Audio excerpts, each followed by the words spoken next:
Good morning students. Today in this video we will discuss ionization enthalpy. It is also a property of elements. So let's see the definition of ionization enthalpy.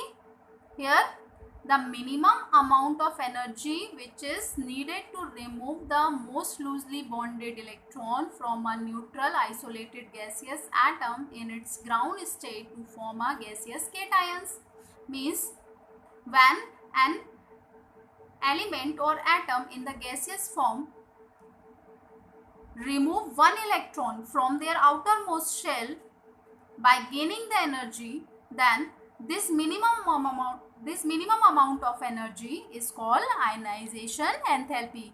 बेटा जब किसी atom के gaseous state में किसी atom के outer most shell से एक electron को रिमूव करते हैं, कौन से शेल से? वैलेंस शेल से।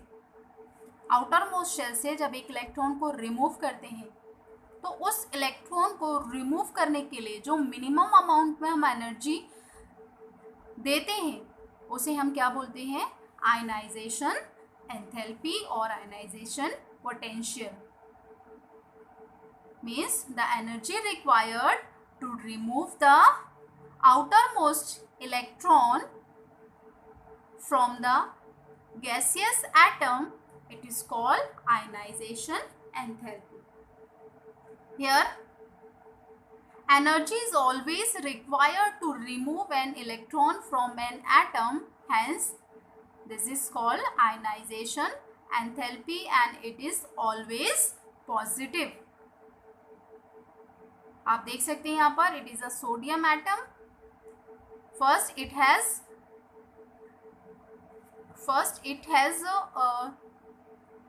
2, 8 and 1, 11 electrons, and after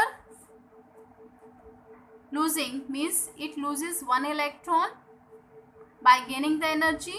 Now it has 2 and 8 means total 8 electrons. पहले इसके पास कितने? 11 electrons थे, इलेक्ट्रॉन इन्होंने लूज कर दिया by gaining the energy, तो इसके पास कितना बचा? 2 and 8 means number of shell क्या हो गया? पहले 1, 2, 3 शेल्स थे, अभी कितने हो गए? 1 और 2 शेल्स। मीन्स इसका आप साइज भी देख सकते हैं, किसी भी केटायन का जो साइज़ है वो क्या हो गया? अभी छोटा हो गया है, क्योंकि नंबर ऑफ जो आउटर मोस्ट जो शेल था जिसमें 1 इलेक्ट्रॉन था, अब इलेक्ट्रॉन निकाल दिया है तो शेल भी क्या हो गया? अब नहीं है। हियर आप देख सकते हैं successive ionisation enthalpy means the energy required to remove an electron from the valence shell of an isolated gaseous atom is called first ionization enthalpy. Means when we remove one electron, only one electron from the gaseous atom, then the energy required, this is called first ionization enthalpy. Means जब हम किसी metals के gases state से एक electron को निकालते हैं और निकालने के लिए जितनी एनर्जी मिनिमम अमाउंट में एनर्जी प्रोवाइड कराते हैं उसे हम बोलते हैं फर्स्ट आयनाइजेशन एंथैल्पी। आप देख रहे हैं यहाँ पर मेटल है, एक इलेक्ट्रॉन रिमूव किया तो इसके ऊपर एक पॉजिटिव चार्ज आ गया है, मीन्स एक ये मोनोवैलेंट केटायन फॉर्म हो गया है गैसियस स्टेट में। और एनर्जी को किससे डिनोट करेंगे? First ionisation enthalpy del I means ionisation enthalpy, और एंथैल्पी को डिनोट करते हैं किससे? H से। I फॉर आयनाइजेशन और enthalpy means H। First means first electron, पहला इलेक्ट्रॉन निकाल रहे हैं तो del I H1। Now one more electron may be remove from Mg M+2 form M2+, the energy required is called second ionisation enthalpy means del IH2। जब हम इस atom से second electron remove करेंगे means M+ किस state में? Gases state में, तो ये एनर्जी जो रिक्वायर्ड हो रही है इस एनर्जी को क्या बोलेंगे? Second ionisation enthalpy means del IH2। 2 means second ionisation enthalpy. पहले से एक पॉजिटिव चार्ज था, एक इलेक्ट्रॉन और रिमूव कर दिया हमने तो कितना चार्ज हो गया? +2, एक इलेक्ट्रॉन और रिमूव हो गया है। Similarly, the third ionization enthalpy we can write here M2+, एक इलेक्ट्रॉन और रिमूव करेंगे स्टूडेंट्स, तो ये कौन सी एनर्जी हो जाएगी? Third ionisation enthalpy del IH3 gives m+3, 3 electron remove हो गए अभी तक के, 1 2 एंड 3, तो कितने positive charge, 3 positive charge. Here factor affecting the ionization potential और ionization enthalpy, size of atom. अब आयनाइजेशन एंथैल्पी क्या है, the energy required to remove the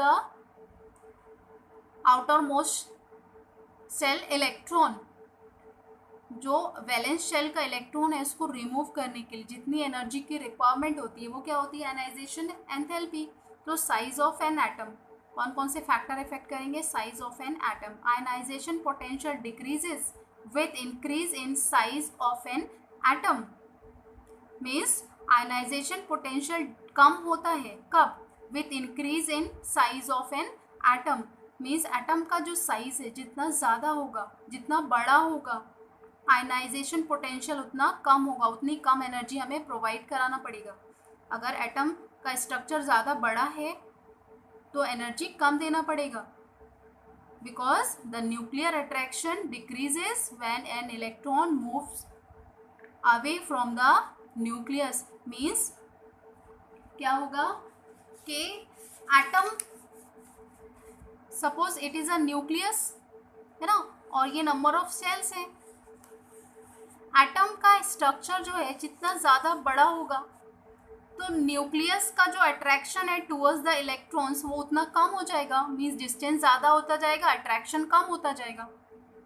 जब अट्रैक्शन कम हो जाएगा तो हम बाहर के इलेक्ट्रॉनों को इजीली क्या कर सकते हैं, रिमूव कर सकते हैं, जिससे कम एनर्जी हमें प्रोवाइड कराना होगा, है ना।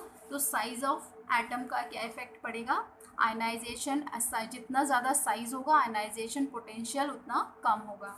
Second, nuclear charge, it increase with increase in nuclear charge, this is because of increase in attraction on electron। Means nuclear charge की हम बात करें तो किसी भी एटम के न्यूक्लियस पर जितना ज़्यादा चार्ज होगा वो उतना ज़्यादा इलेक्ट्रॉनों को क्या करेगा, अट्रैक्ट करेगा। जब अट्रैक्ट करेगा तो इलेक्ट्रॉन जो है वो हम आउटर मोस्ट शेल से नहीं निकाल पाएंगे, क्योंकि उसका इलेक्ट्रॉन के प्रति टूवर्ड्स द इलेक्ट्रॉन अट्रैक्शन क्या है, ज़्यादा है, क्योंकि न्यूक्लियर चार्ज ज़्यादा है। तो जितना ज़्यादा न्यूक्लियर चार्ज होगा यहाँ पर आयनाइजेशन पोटेंशियल भी उतना ज़्यादा होगा। नेक्स्ट, स्क्रीनिंग इफेक्ट और शील्डिंग इफेक्ट। अभी आपको मैंने इसके पहले वीडियो में बताया था स्क्रीनिंग इफेक्ट क्या होता है ना। तो स्क्रीनिंग इफेक्ट में क्या होता है, एटॉमिक साइज बढ़ जाता है, क्योंकि जो इलेक्ट्रॉन्स होते हैं वो एक दूसरे को क्या करते हैं, रिपेल करते हैं, जिससे साइज़ क्या होता है, बड़ा हो जाता है। तो आप इजीली बता सकते हो आयनाइजेशन पोटेंशियल में जो एनर्जी हम दे रहे हैं क्या इफेक्ट पड़ेगा, it decreases with increase in number of inner shells, means inner shells act as a shield between nucleus and valence electrons. क्या डिक्रीज हो रहा है, it decreases with increase in the number of inner shells, means ionization potential कम होता है कब, जब screening effect ज़्यादा होता है, मीन्स हमें कम अमाउंट में एनर्जी सप्लाई करना पड़ेगा कब, जब स्क्रीनिंग इफेक्ट ज़्यादा होगा। नेक्स्ट, कंप्लीटली और हाफ फिल्ड ऑर्बिटल्स। स्टूडेंट्स यहाँ पर आप देख सकते हैं, they have high ionisation potential as removal of electrons from completely filled और half filled sub orbitals becomes difficult. Students अगर हम बात करें किसी ऐसे ऑर्बिटल्स की, फॉर एग्जांपल हम बात करते हैं, suppose it is a p orbital, suppose in the p orbital only 3 electrons are present, okay। second case, if this p orbital में 6 इलेक्ट्रॉन्स हैं, है ना, तो 2 कंडीशंस हो गई। ये कैसा है, इट इज़ हाफ फिल्ड, और ये कैसा है बेटा, इट इज़ फुल फिल्ड, है ना। ये एक केस हो गया।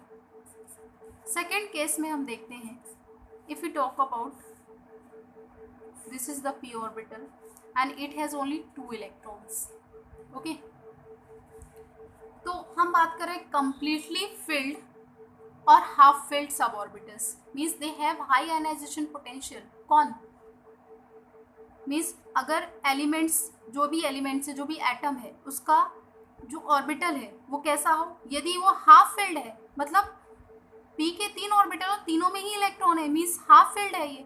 और फुल फिल्ड कैसे है कि पूरे 6 इलेक्ट्रॉन्स है, मीन्स 2 इलेक्ट्रॉन्स अवेलेबल है। मीन्स ये फिल्ड तो है बट कैसा है, हाफ फिल्ड है। ये भी फिल्ड है लेकिन कैसा है, फुल फिल्ड है ना। तो इनको, इनमें से इलेक्ट्रॉन निकालना बेटा बहुत डिफिकल्ट होगा। क्यों? क्योंकि एक भी वैकेंट ऑर्बिटल नहीं है ना, सभी में इलेक्ट्रॉन्स हैं। सो they have high ionization potential as removal of electrons from completely filled or half filled suborbitals become difficult। इनमें से इलेक्ट्रॉन्स को रिमूव करना बहुत ही डिफिकल्ट है। क्यों? क्योंकि ये फिल्ड है, भले ही ये हाफ फिल्ड है और ये फुल फिल्ड है, लेकिन ये कैसे हैं, फिल्ड है, कोई भी ऑर्बिटल वैकेंट नहीं है। एंड सेकेंड केस की हम बात करें जिसमें कि p ऑर्बिटल जो है, इसमें एक ऑर्बिटल जो है वैकेंट है, मीन्स हम इजीली इस इलेक्ट्रॉन को बाहर रिमूव कर सकते हैं in comparison to the half filled और फुल फिल्ड। और ये कैसा है, इनकम्प्लीट ऑर्बिटल है। सो स्टूडेंट्स, हाफ फिल्ड और फुल फिल्ड ऑर्बिटल में से इलेक्ट्रॉन निकालना डिफिकल्ट होता है, मीन्स इसको निकालने के लिए हमें ज़्यादा अमाउंट में एनर्जी देना होगा। तो they have high ionisation potential. कैसे होता है ये, इनको, इनमें से इलेक्ट्रॉन निकालने के लिए हमें ज़्यादा अमाउंट में एनर्जी प्रोवाइड कराना पड़ेगा एटम में, जबकि हम इस सेकंड केस की बात करें जिसमें हमें ज़्यादा अमाउंट में एनर्जी प्रोवाइड नहीं कराना होगा।